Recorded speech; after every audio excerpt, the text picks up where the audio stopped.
Đó, bước cuối cùng của chúng ta trong ngày hôm nay ở cái khâu chế biến giò heo. Thường như người ta xài ba rọi cái phần thịt đùi chứ. Đùi. Còn cái nào là thú linh không đúng không? Thú linh không à, con này thú linh không à. Thú linh làm ngày tới trăm mấy chục ký nữa.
Mưa. Xin chào cả nhà, Gia Phú và Mèo rất vui được chào đón cô chú anh chị và tất cả các bạn đã đến với PM Food Travel. Hiện tại thì Phú đang ở ngay quận 8, địa chỉ là 565 Dương Bá Trạc, quận 8 nha cả nhà. Thì ở đây nó hơi nhảy số, có lúc 200 mấy. Nói chung là mọi người cứ đi từ cầu Nguyễn Văn Cừ đi xuống chạy một tí xíu, chúng ta sẽ thấy cái quán ngày hôm nay chúng ta sẽ thưởng thức, đó là giò heo phá lấu gia truyền Kha Thi. Thì đây là một cái địa điểm mà trước dịch là tụi mình đã được quay rồi, nhưng mà bây giờ mới có dịp để mà chia sẻ cho cả nhà. Rồi, thôi thì mời cả nhà chúng ta cùng tìm hiểu giò heo phá lấu gia truyền ở đây như thế nào nha. Đừng quên ủng hộ kênh bằng cách like, share và ấn vào nút subscribe. Cảm ơn cả nhà rất là nhiều. Rồi, giới thiệu với cả nhà, đây là chú Tâm. Chào mọi người. Dạ. Chú Tâm ơi, chắc là con hỏi một tí xíu là cái phá lấu Kha Thi của mình á là bán từ mấy giờ vậy chú? Là từ 9 giờ sáng mở cửa tới 9 giờ tối. 9 giờ sáng tới 9 giờ tối. Được biết là như có 4 chi nhánh lên hả chú? 4 chi nhánh. Dạ, vậy là ở đây là chi nhánh chính. Đây chi nhánh chính. Là chú sẽ nấu ở đây rồi cái nấu mình ở đây phân phối đi cho mấy cái chi nhánh kia nó bán. Thì Phú sẽ ghi 3 cái chi nhánh còn lại ở dưới mô tả để cho mọi người theo dõi. Là ở quận mấy với quận mấy chú? Ở tỉnh Lộ 10, Lộ 10, Bình Tân. Là ở là Nguyễn Trãi. Nguyễn Trãi đó, 3 nhánh mình sẽ ghi đi. Ở Phạm Hùng. Dạ. Ở Nguyễn Thị Thập. Wow, quá trời luôn, vậy là cũng 6-7 cái. Đó. Dạ rồi. Cho tiện đường bà con người ta dễ ăn, ai gần với đó cái người ta lại người ta mua. Dạ. Rồi thì con thấy phía trước là để là 350 là cắt thịt, rồi 260 đó là cái là như thế nào chú? Đây 350 là những cái như lỗ tai nè, bao tử nè, dạ, lưỡi nè, phú linh nè, cái thịt bắp không lấy xương là gọi là thập cẩm, là 350 một ký. Dạ. Còn cái giò còn nguyên bắp gì là nó còn xương. Dạ. Đó là 260 một ký. Đây như cái giò này đây là nó còn xương này. Dạ. Căn nguyên xương là 260. Chỉ có cái 260 là của cái giá cái giò đúng không chú? Còn mấy cái giá này là 350, nó đồng giá thập cẩm. Dạ. Rồi. Đó, bây giờ mọi người cũng thấy cái quầy của chú bày ra hết đúng không? Nhưng mà để mà hình thành nên cái quầy này thì như thế nào? Thì mời cả nhà chúng ta cùng lui thời gian lại chúng ta xem chút xíu. Rồi, cái này là cái gì chú? Bao tử. Bao tử mình mua về xong cái bắt đầu mình phải làm cho sạch qua giấm, qua muối. Rồi bắt đầu mình mới trụng qua nước muối cho nó chín. Cho nó nè, đó sạch hết trơn ha. Sạch hết rồi ha. Trong này không còn gì nữa nè ha. Đó này là bao tử. Bắt đầu chút nữa mình mới đem đi khìa nước dừa. Đó giờ xong vậy là đem đi khìa, này là lỗ tai. Đây là phần tai mình mua về xong mình cạo rửa sạch sẽ. Bắt đầu mình cũng trụng qua nước muối. Đây chữ này là nó trụng qua nước muối rồi nè. Dạ. Đó trụng qua nước muối rồi là chuẩn bị đem đi phá lấu nè. Này nè. Đó, lưỡi cũng vậy. Lưỡi cũng trụng qua nước muối. Đây là lưỡi heo. Lưỡi heo mình trụng qua nước muối là nó là gì nè, bắt đầu sau là mình bắt đầu là qua nước dừa. Lưỡi heo chắc có hạn hả chú? Lưỡi heo.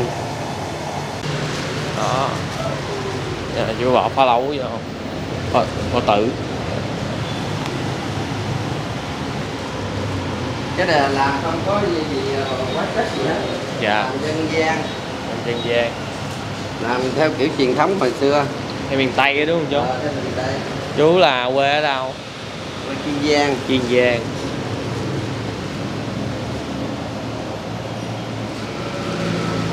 Nghề này của chú là được bao nhiêu năm rồi? 30 mấy năm. 30 mấy năm. Là của gia đình truyền lại hả chú? Hay là chú đi học? Của gia đình tự sáng kiến ra làm mà chứ ai đâu biết làm này mà học. Dạ. Đâu có ai biết làm cái này mà học. Tự mình làm cái mình tự ngày mình chế ra thêm vậy đó. Dạ. Rồi là mua linh về bắt đầu mình làm mình lộn lại, dạ. xé cho nó sạch. Đây là thú linh hết đó hả chú? Thú linh hết. Thú linh luôn đó cả nhà nè, đây mấy anh đang làm sạch lại cái thú linh nè. Làm xong mới trộn giấm, trộn nước mắm. Tại mình phải lộn ngược cái thú linh ra ngoài.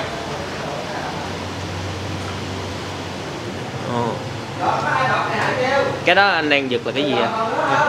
Mấy cái anh đang giật ra. Mấy cái cát. Cát. Cát nó có sạch. Dạ. Nó có sạch sẽ. Ồ.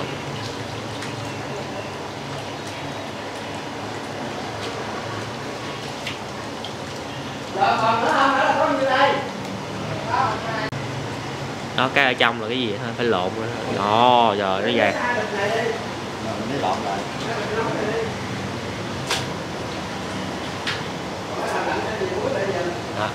Đó, anh lộn lại đó. Nãy thấy anh vuốt chưa? Rồi. Nè, giờ anh vuốt cái này nữa.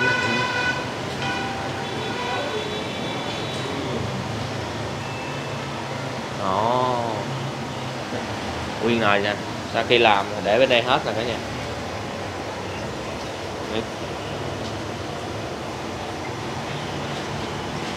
Đây cả nhà ơi, đó, trời ơi. Hồi nãy mình thấy là mới có 1/5 nồi thôi. Đó.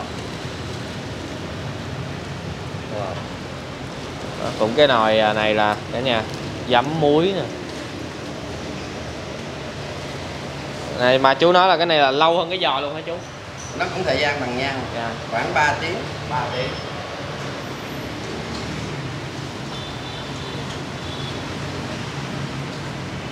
Quá trời ơi, nó dài. Em cầm lên cho nó dài cho coi cái một. Đó. Không nghĩ là nó dài vậy đó. Trước giờ mình ăn thú linh thì mình không có biết là nó dài như vậy.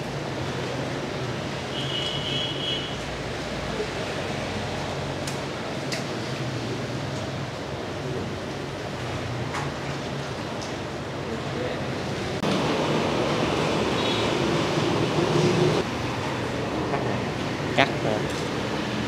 Đó, bây giờ là cũng thêm một nước nữa, tỏi với nước muối đây nữa là cả nhà. Giờ rất thắc mắc. Về cái này để trước hay để sau?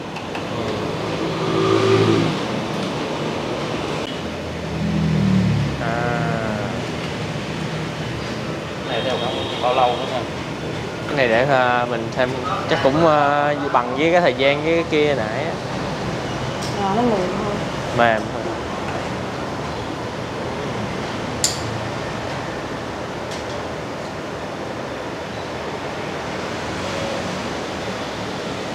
Đó, nãy nó về thòn, bây giờ nó còn phân nửa.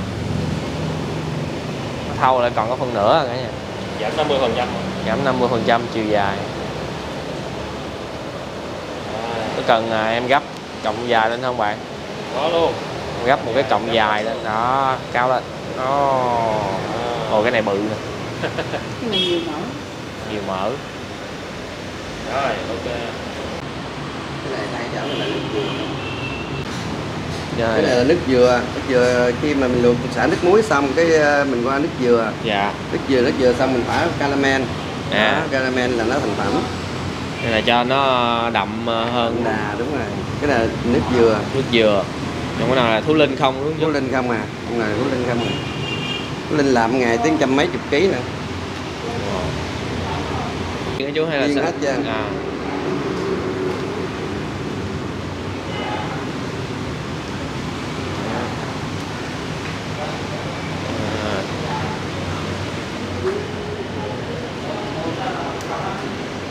Ủ Linh là cái phần ruột cuối á nha cả nhà.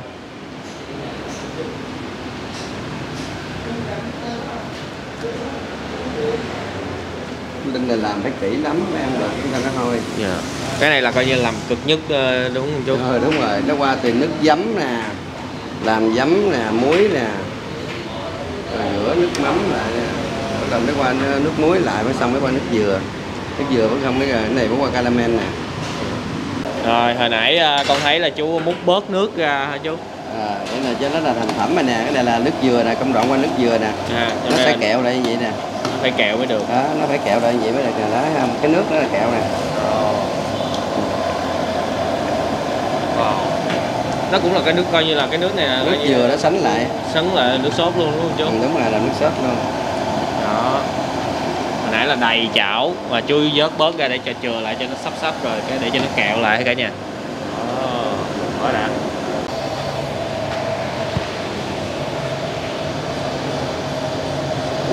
Rồi bưng ra bày lên xe.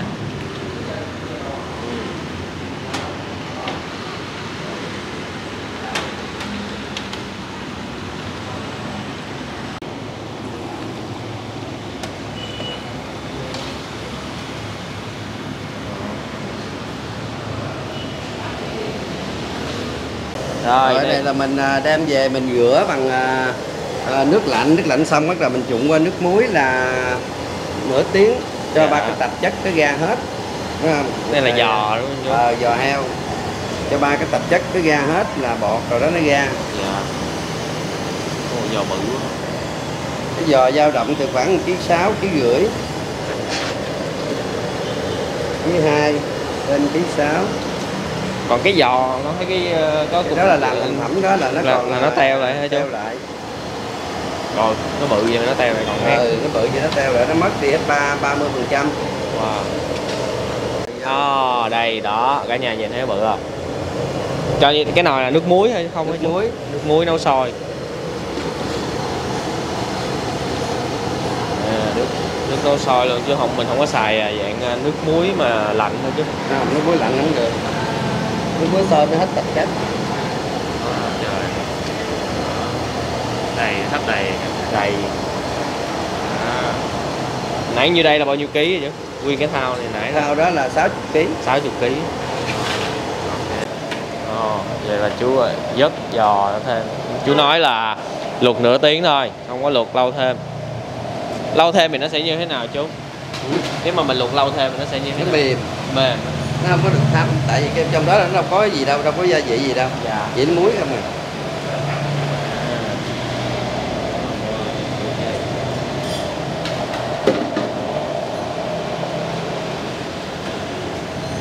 Quá trời.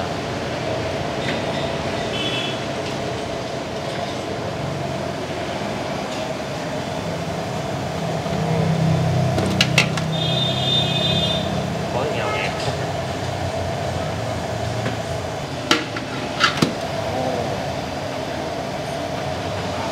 Đây là cái nồi này là nước muối và nước tỏi. Nước muối và tỏi xay. Trụng nước muối nè. Dạ. Trụng nước muối đã được 15 phút và 20 phút nào rồi mình mới bỏ qua bên này. Dạ.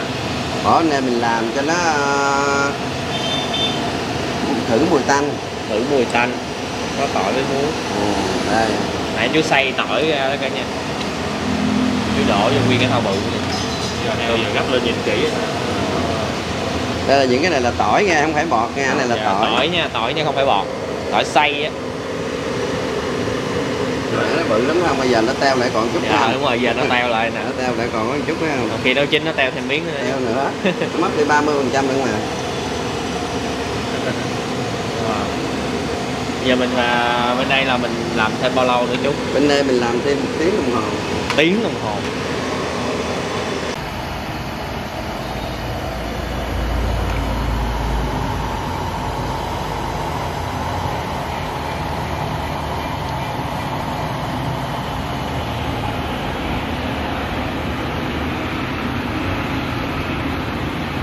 Làm cho nó ra hết tạp chất cái trong này nè, tại vì con trong cái giò heo nó có tạp chất cũng nhiều lắm.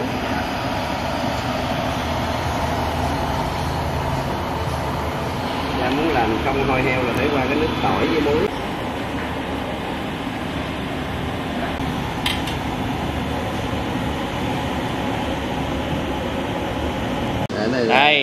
Giò đã luộc nước muối rồi hết trơn nè. Dạ, đó. Bây giờ là qua nước dừa. Nước dừa.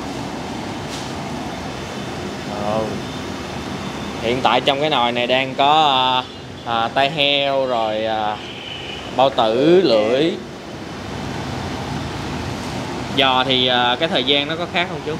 Giò thời gian lâu hơn. Lâu hơn. Giò này thời gian phải 3 tiếng rưỡi, cái này thì có 1 tiếng rưỡi à. Lưỡi 1 tiếng rưỡi, Phú Linh 2 tiếng rưỡi, bao tử thì 2 tiếng rưỡi. Nguyên nồi nước dừa luôn. Quá trời. Kế bên nè, đó, tai heo nữa nè. Hồi sớm là mình thấy là mới sơ sơ thôi, giờ là cái này là thìa caramel. Một nồi quá hấp luôn. Đó, lát hồi mình đợi tới cái giò mà chú làm caramel nè. Đó, bước cuối cùng của chúng ta trong ngày hôm nay ở cái khâu chế biến giò heo vào caramel. Mà con thấy nhiều nơi thì đa phần như họ bán những cái bộ phận ghi ít ai bán giò hả chú? Ít bán giò. Giò làm có chín, ta không biết làm không chín. Dạ. Thường như người ta xài ba rọi hay cái phần thịt đùi chứ. Đùi.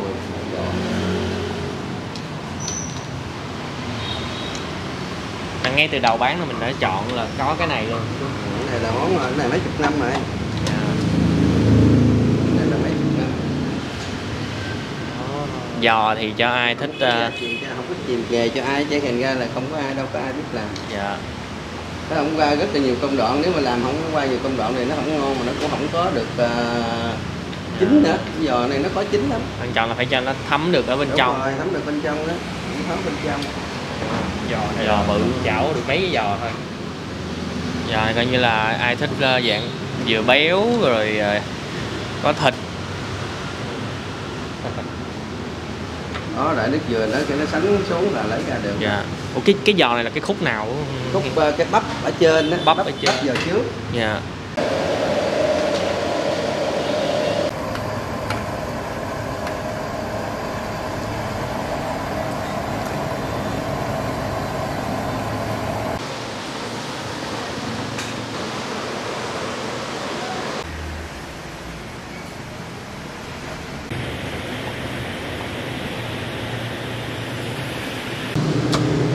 Lưỡi. Cái phần này chú đang bán là sao chú? Bán ký 350. Ký 350.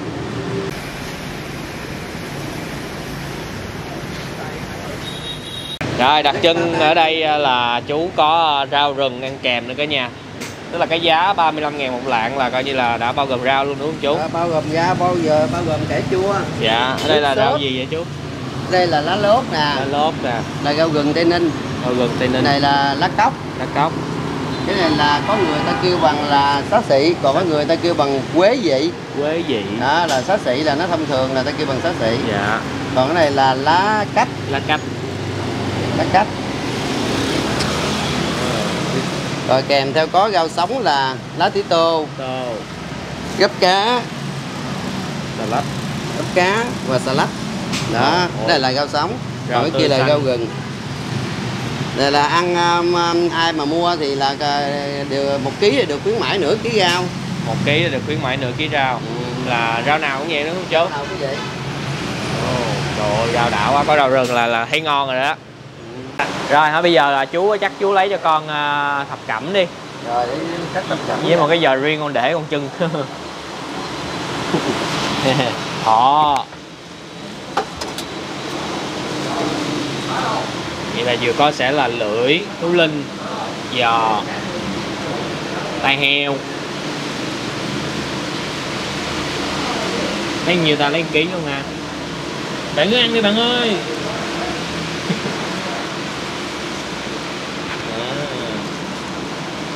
Ồ, cái giò này mỡ 50% mỡ, 50% thịt nè. Đó, 30% mỡ, 70% thịt. Đúng rồi. Mình làm cái bình lên là thịt ngon lắm. Dạ, đúng rồi. Này thấy cái bề kia không có thấy rõ. Thú Linh. Đây chú chỉ có Phú Linh ha, không có mấy cái như là phèo hay là tại mấy cái đó rẻ tiền quá không có bán. dạ.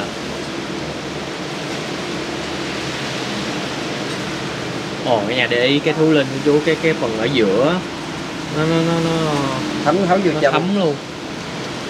phải nó mềm lắm, mềm mà nó thấm vô tới trong luôn.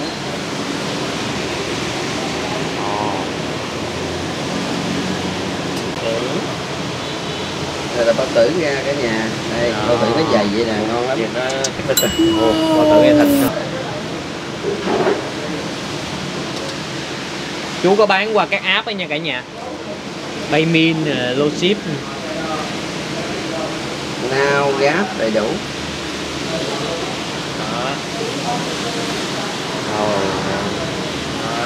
Lưỡi. Mọi người thích ăn cái nào comment bên dưới nha. Nhìn cái mặt bên kia không, cắt cái lưỡi ra kìa, cái nước nó úa ra. Tôm nó để nó thấm vô trong đó.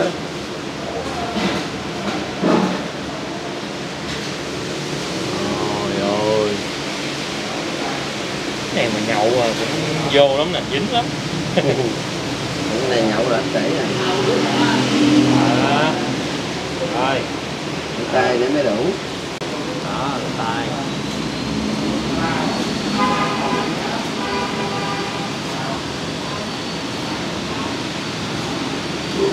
Một ký mới được nửa ký rau nữa chú. Ở đây thì chú là không có bán bánh mì. Không có bán bánh mì nha cả nhà. Bánh mì sẽ tự đi mua. Thấy là sẽ có ăn miếng nước sốt với lại muối tiêu tắc. Đó, quá trời luôn. Sao? Dạ, rau rừng, Tây Ninh. Rau rừng từ Tây Ninh lên xuống đó. Là mỗi ngày mỗi chuyện luôn đúng không chú? Mỗi ngày mỗi chuyện. Trời ơi. Đó, gọi thì riêng thêm một cái này để trên cái dĩa này, nhìn nó hoành tráng liền. Mày gặm cục này sao mày nấu đến tối luôn. Rồi, đây là cái nước sốt mà mình thấy ghi ngoài xe. Mọi người có thể để ý thì có cái vị thuốc bắc. Cái mùi rất là thơm. Cái ống đó là cái gì con quên rồi chú? Cái này là quế khâu. Quế khâu. Cái này là hoa hồi. đại hồi. Đại hồi. Quế khâu đại hồi. Rồi. Và cái hành phi. Hành phi. Đó. Cái này nước từ kìa phá lấu nước dừa đó ra để bắt đầu lấy cái nước này làm nước sốt. Dạ, rồi. Chú múc vô luôn.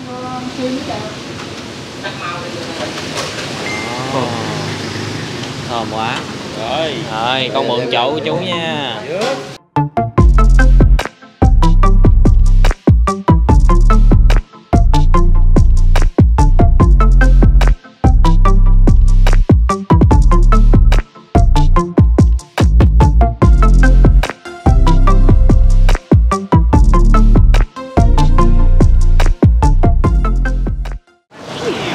Gia Phú, Gia Mèo xin mời mọi người cùng thưởng thức giò heo phá lấu gia truyền. Ok, mình ăn không từng cái trước nha. Đầu tiên là cái tai heo đi, trời ơi. Đây chú sắc là miếng bự luôn.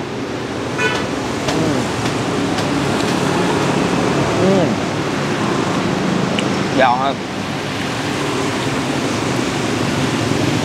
béo, phai, vừa còn mỡ. Còn mình đang ngồi ngoài đường cho nên trời mưa nữa, nếu mà âm thanh nó có hơi ồn cả nhà thông cảm nha. Ở trong thì không có đủ ánh sáng. Trước khi ăn cái này mình giới thiệu, mình chia sẻ một tí xíu nha về cái từ phá lấu. Mình Phú có nói rồi nhưng mà chắc là nhiều người vẫn chưa biết. Phá lấu là xuất phát từ món ăn của Trung Quốc. Đó, nó bao gồm như là lưỡi nè, những cái bao tử nè, tim này nọ nè. Nhưng mà ở đây thì ghi là giò heo phá lấu, tức là thêm ở đây là coi như dùng cái giò heo để làm kèm theo những cái này. Đó, chứ không phải là giò heo phá lấu là nó chung một cái thứ nha, để mình xác định rõ. Rồi cái lưỡi nè, mình sẽ nói sơ la về cái lưỡi này tiếp trước. Rồi thịt nó sập. Để mình ăn sau mình nói về cái phần khìa, là cái phần nấu nữa cả nhà. Mình ăn mới được chua, cái vị ở nhà dưa chua. Đó, vừa có rau rừng, vừa có dưa chua. Đúng không? Chờ ăn tới gì ta? Tới gì bạn? Bao tử đấy bạn. Bao tử hả? Nằm đâu rồi ta? Đây.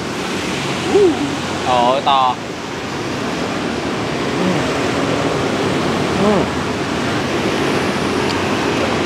Nãy giờ những cái kia mình ăn rất là mềm, nhưng cái bao tử này nó sẽ, tại có lẽ là do để nguội á, cho nên cái phần này nè nó hơi khô, nó săn lại, nhai cái giật ra hơi khó. Nếu mà mọi người mua về mọi người làm nóng này á, ăn cho ngon hơn. Quên nè, nãy giờ coi như là hiện tại chúng ta vẫn đang ăn dòng loại mà quên giới thiệu cái này. Nên mình để là làm cảnh thôi nha cả nhà, chứ ăn không nổi cái giò này nha. Mọi người thấy cái giò đã không? Đó. To quá trời luôn. Coi như là cái giò này là 260 đúng không? Nãy tôi nói là 26 có xương. Rồi. Đây. Thú Linh. Phần ruột cuối.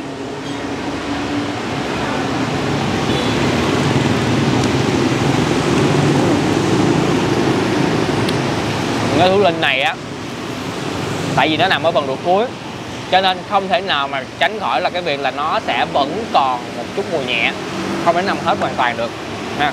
Mọi người ăn cái thú Linh là mọi người là cái thú Linh này là ngay cái miếng bự á, dẻo dẻo dai dai.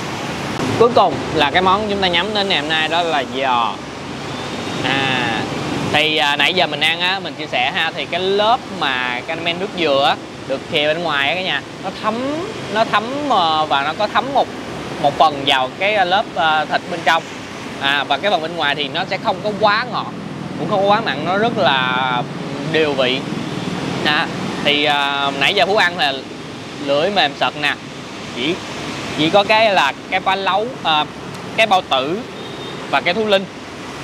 Có lẽ do quay ngày hôm nay quay á, cho nên cái phần lúc mà làm á chắc là chưa đủ lửa thì nó sẽ hơi dai. Mọi người có thể nhờ cắt ngắn bớt cắt làm đôi cái thú Linh, ăn nó sẽ đỡ dai hơn. Còn bây giờ xử cái miếng này.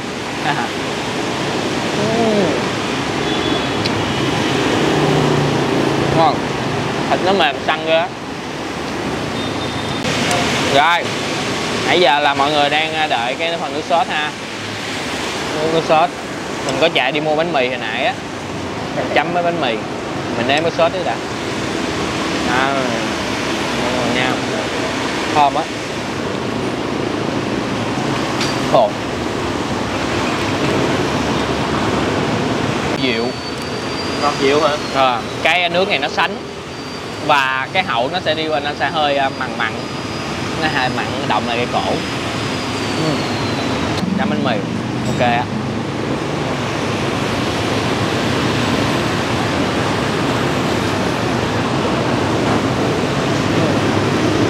Ấm, chấm bánh mì không có bị làm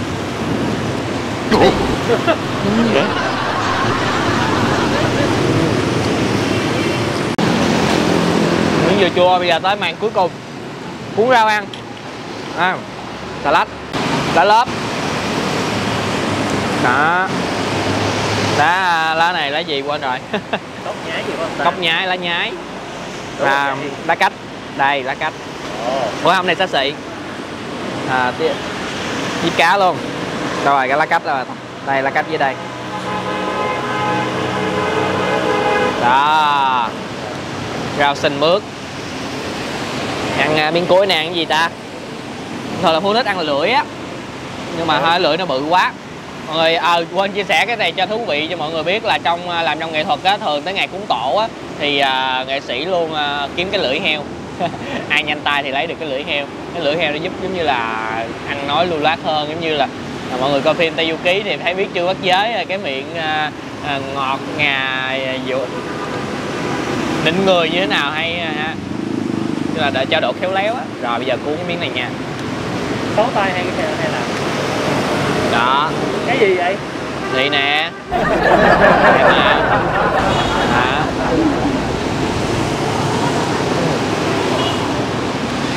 Tự làm nhưng sốt này ăn thơm, có mấy cái vị thuốc bắc đó nha. Rồi cuốn rau ăn về nó đỡ ngán hơn. Mà nếu mà ai ăn nhậu thì cứ ăn từ từ, không sợ hết mồi. Còn mà Ai mà để ăn no hay ăn chơi á, chúng ta mua một ít về chúng ta cuốn rau nè. Ok, thử hết miếng này nha. Chua chua giòn giòn đã quá.